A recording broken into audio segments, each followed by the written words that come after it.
speech, I do want to say happy birthday to my dad. Today's his birthday. He passed away in 2004. I always like to remember him on this day. We are the stories we tell ourselves.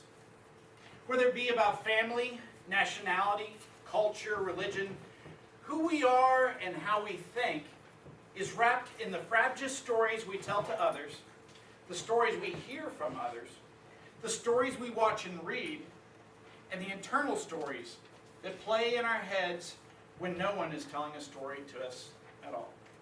Fellow Toastmasters, welcome guests. Tonight I'm going to share with you one of the stories that makes up the fabric of my identity.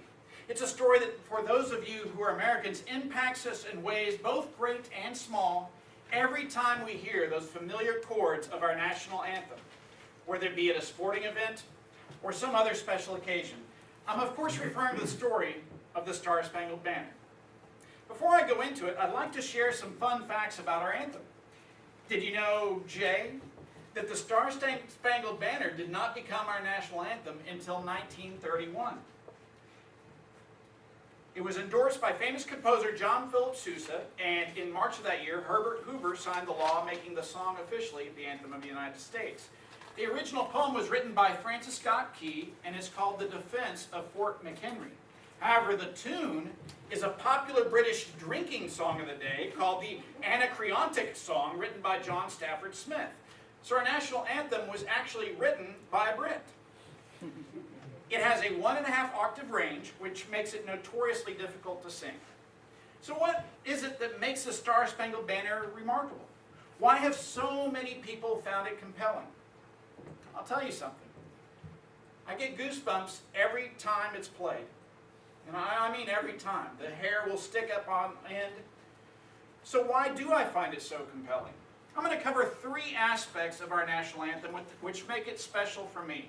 1, it's a story of perseverance. 2, it's written to inspire. And 3, it's a story of hope with a call to action. First, perseverance. In September of 1814, the U.S. was embroiled in a war against England.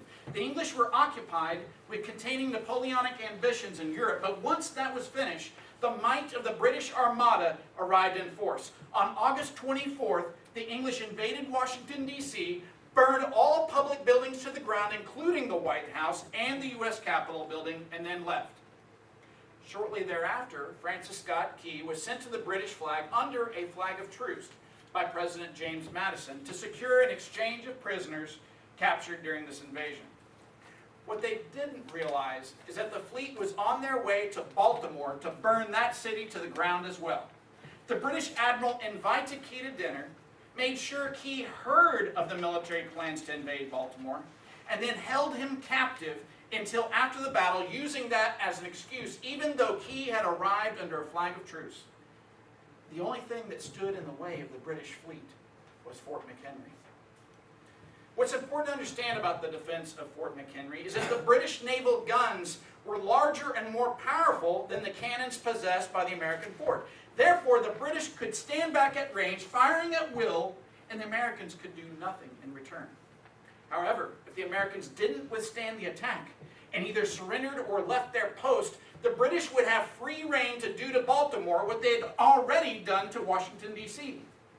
After 25 hours of withstanding a constant barrage of both cannons and explosive rockets, the American soldiers signaled their willingness to stay at their post through the flying of their oversized American flag, which had been sewn in anticipation of a British attack. Put yourselves in the defender's shoes for a moment. Imagine yourself in position, manning the cannons, firing it toward the massive ship stretching as far as the eye could see, and watching your cannonball come up short. Knowing there is nothing you can do. Now imagine watching the incoming fire. Imagine watching your friend next to you have his legs blown off, or the woman bringing you food get cut in half from an explosion. Imagine that there is nothing you can do but take it, knowing if you don't, the enemy will invade and burn your city down. That's what this song is about.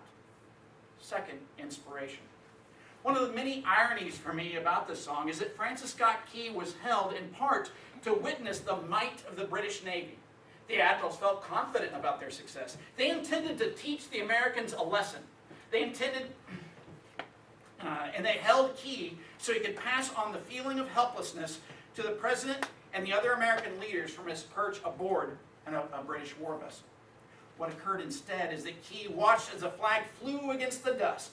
He watched the overnight barrage, and then when he saw the flag still flying at dawn, it stirred his heart. He swelled with pride at being an American, at being one with the defenders of that fort, and he captured those feelings in this song.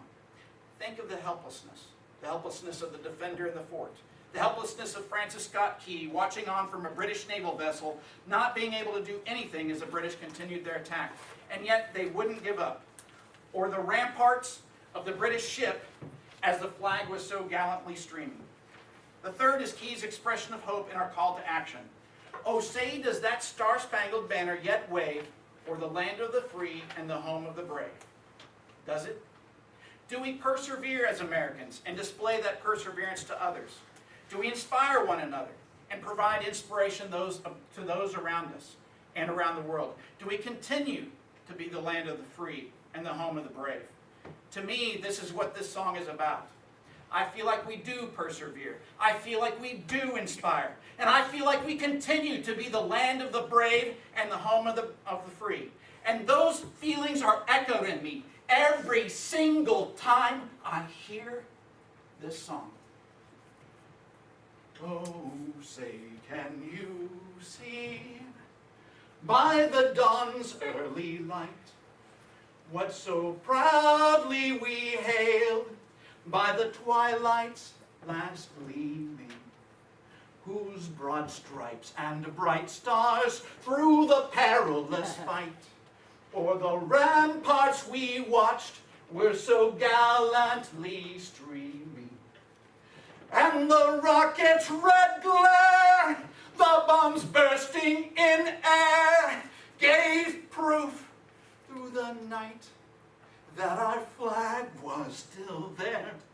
Oh, say does that star-spangled banner yet wave o'er the land